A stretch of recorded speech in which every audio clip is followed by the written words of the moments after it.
Assalamualaikum warahmatullahi wabarakatuh. Perkenalkan, nama saya Rita Heriana SPD, calon guru penggerak angkatan ke-7 dari TKS Aisyah Bustanul Atfal, Cindogo Tapen, Kabupaten Bondowoso, Provinsi Jawa Timur.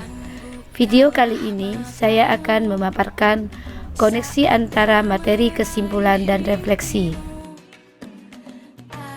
Baiklah, koneksi antara materi, kesimpulan, dan refleksi pemikiran Ki Hajar Dewantoro.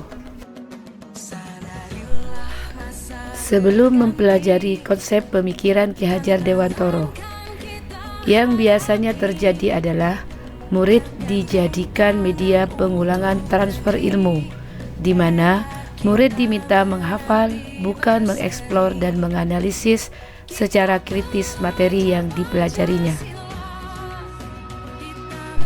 Sebelum mempelajari konsep pemikiran Ki Hajar Dewantoro, pembelajaran juga berpusat pada guru, di mana guru adalah sebagai subjek dan murid sebagai objek pada proses pembelajaran di kelas.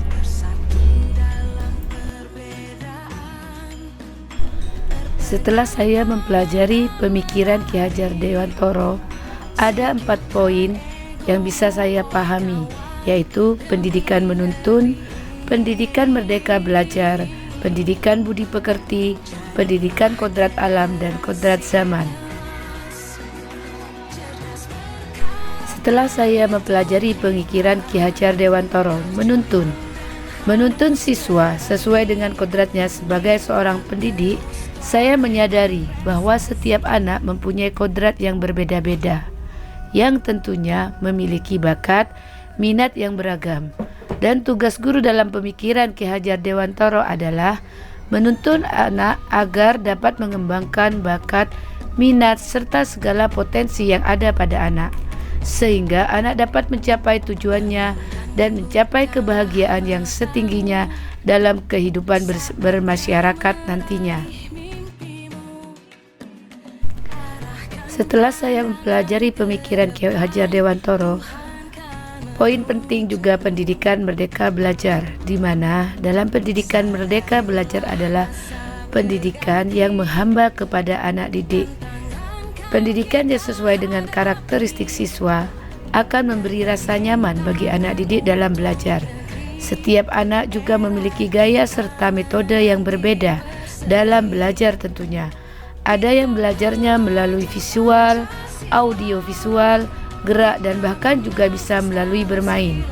Dan sebagai pendidik, tugas kita adalah bagaimana mendesain pembelajaran yang menyenangkan sesuai dengan karakteristik serta bakat dan minat anak, sehingga pembelajaran nantinya tidak lagi monoton dan membosankan bagi anak didik kita.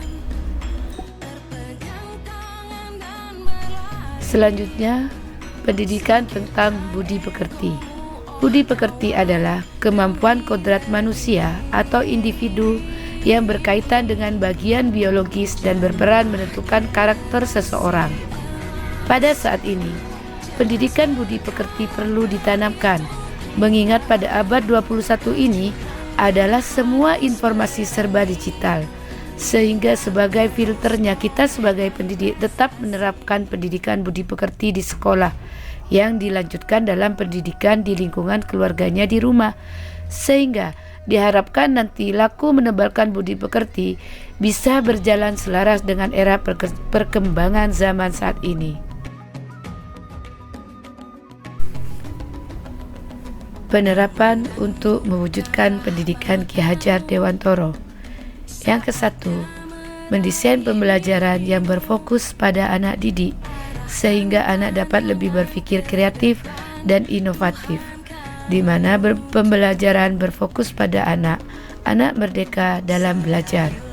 Yang kedua, menebalkan laku budi pekerti di sekolah kepada anak didik melalui kegiatan rutin pembiasaan pagi, sholat duha bersama yang diikuti semua anak didik dan didampingi oleh guru.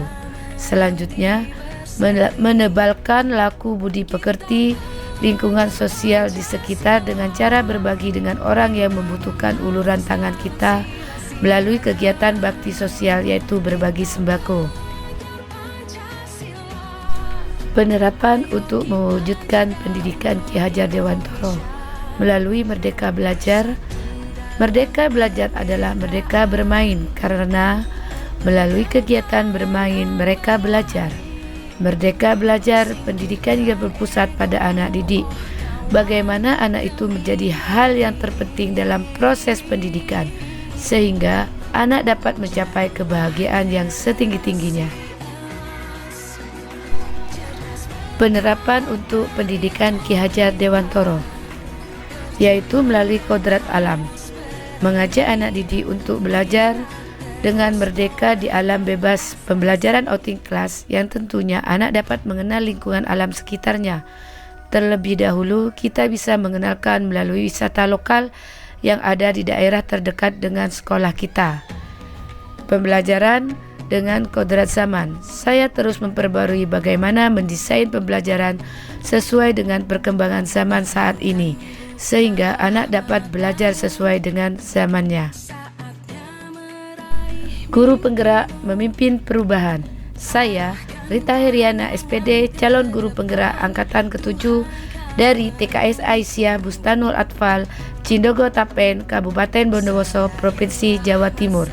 Terima kasih. Wassalamualaikum warahmatullahi wabarakatuh.